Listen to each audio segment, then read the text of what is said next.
In the early 20th century, Christmas had become a big business. Christmas was becoming highly commercialized, and the Santa Claus that we know today was being established. And it was during that time that one man saw an opportunity.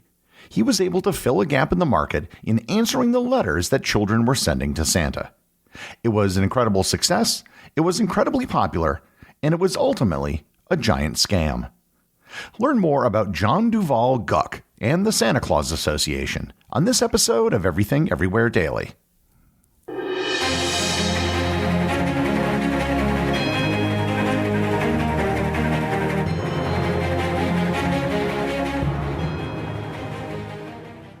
This episode is sponsored by ButcherBox.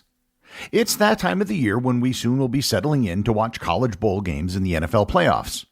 When you get your friends together to watch the games, there's no better food to serve than chicken wings.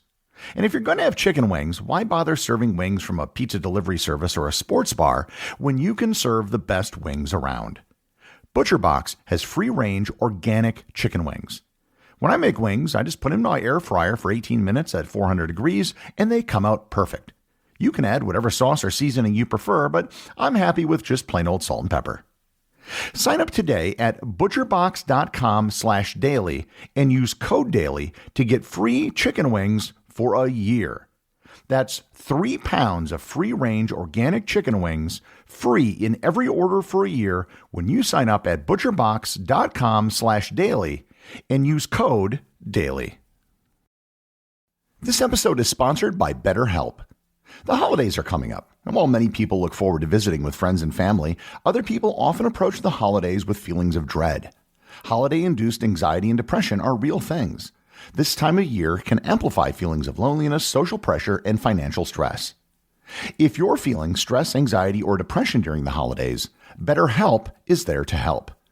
BetterHelp is all about making professional counseling accessible, convenient, and affordable.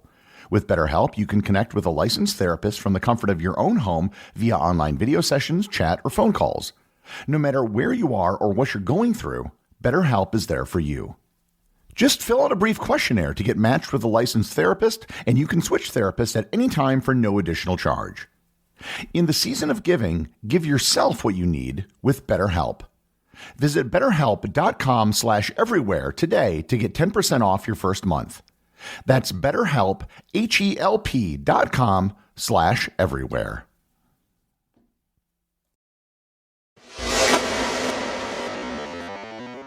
There are many Christmas traditions which have developed over the centuries, and one of these traditions is children writing letters to Santa Claus. Santa letter writing is something that dates back to the early 19th century. And actually, these first letters were usually from Santa, not to Santa. Parents would often send letters to their children under the guise of Santa to encourage them to be good. The earliest reference we have of Santa sending letters to children dates back to 1820. The writer Theodore Ledyard Cuyler reminisced about his childhood when he noted he, quote, once received an autograph letter from Santa Claus full of good counsels. Likewise, Fanny Longfellow, the wife of poet Henry Wadsworth Longfellow, wrote her children letters from Santa. On Christmas Eve, 1851, she wrote to her young son Charlie, quote, I am sorry I sometimes hear you are not so kind to your little brother as I wish you were. Eventually, children started taking the initiative in writing Santa. They would write Santa to tell them how good they were, as well as to let them know what they wanted for Christmas. As early as 1870, the U.S. Postal Service was reporting getting letters addressed to Santa Claus. This was innocent enough, but there was a problem. When the Postal Service received a letter to Santa, who exactly were they supposed to deliver the letter to? The general policy for the United States Postal Service was to treat letters to Santa Claus as they would any letter sent to an address that didn't exist. They would destroy them. They would be put in an incinerator, and the hopes and dreams of children would literally go up in flames. But in 1911, the Postal Service changed its policy. Instead of destroying the letters, whenever possible, the Postal Service would now forward the letters to various charity groups. However, not every city had a charity group that was willing to accept the letters to Santa. Surprisingly, one of the cities that didn't have any group step forward to receive the letters to Santa was New York City.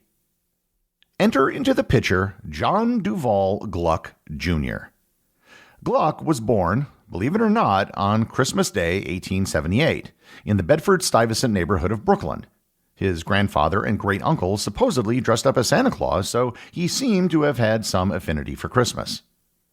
His father ran a customs house where he worked, but he quit after the events of this episode took place. Prior to 1913, there was absolutely nothing about the life of John Gluck that would warrant attention for better or worse. So what happened in 1913 that was so special as to make John Gluck worthy of a podcast episode over 100 years later? Gluck decided to step forward to become an organization that accepted letters to Santa in New York City. And to do this, he established a charity known as the Santa Claus Association. You probably haven't heard of the Santa Claus Association, and that's okay because I don't think many people alive today have. However, about 100 years ago, the Santa Claus Association became a big deal.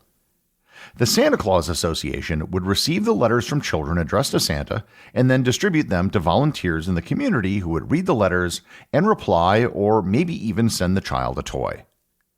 The Santa Claus Association really didn't do anything per se other than serve as a go-between for the post office and volunteers. Nonetheless, the Santa Claus Association quickly became a hit. Within just a few years, thousands of dollars in donations were flowing in to help cover the costs of the organization, which included postage, supplies, and gifts for children. Movie stars from the period, such as Mary Pickford and Douglas Fairbanks, supported the association, and the association also worked closely with civic and governmental leaders. One of the reasons why the organization became such a huge hit was because of the heart-wrenching contents of some of the letters from poor children. One of them wrote, "Dear Santa Claus, I heard about your great kindness to poor children, and I hope you will be good to us. I have a little crippled sister and brother. My little crippled sister is only 5. My papa has been out of work all summer. I hope you will answer soon and won't forget us. Your little friend, Harriet." Another child wrote, quote, "Mama says that Santa Claus does not come to poor people, and I hope you don't forget me like you did last year." Yet another child confided to Santa that, quote, "Mama cries at night when she thinks we are asleep because she has no money."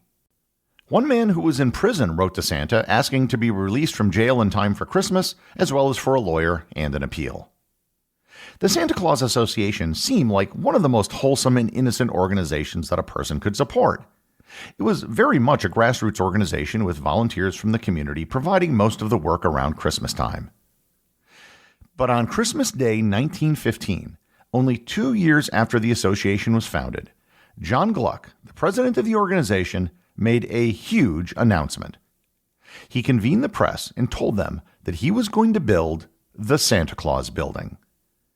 The Santa Claus Building was to be an extremely ambitious undertaking for an organization whose mission was only to answer children's letters to Santa. It was to be located in Manhattan at the corner of 22nd Street and Broadway on a plot of land that was 100 by 70 feet wide. However, it wasn't just going to be a building. It was going to be a cathedral dedicated to Santa Claus and Christmas. Gluck had hired the noted architects George and Edward Blum to design the building. The exterior of the building was to be clad in white marble. The front of the building was to be an enormous arch evoking the Arc de Triomphe in Paris. And under the arch would be a giant, permanent Christmas tree. There would be depictions of Christmas celebrations from around the world by artists from their respective countries. But the feature that was to be the most prominent on the facade was a massive stained glass window that would be behind the tree. The stained glass would be 35 feet wide by 50 feet tall and would be a traditional image of Santa Claus. The ground floor of the building would house the offices of the Santa Claus Association as well as other charities. There would also be an auditorium for children's plays and lectures on education and childhood development, as well as a children's library. On the second floor would be what Gluck called the Lilliputian Bazaar. It was to be a toy store with toys from all over the world. And on the top of the building would be a fancy rooftop restaurant. Needless to say, this was a huge jump for an organization whose mission was rather simple. The media immediately fell in love with the idea. It was dubbed a Child Wonderland and Santa's New Home and an all-year palace.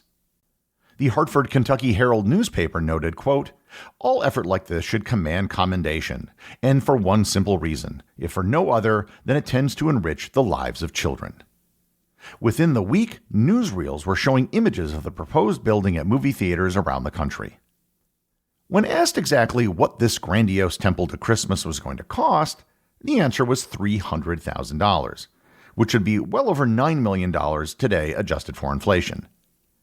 When it came to how he was going to pay for this, his plans weren't nearly as detailed as the designs he had created for the building.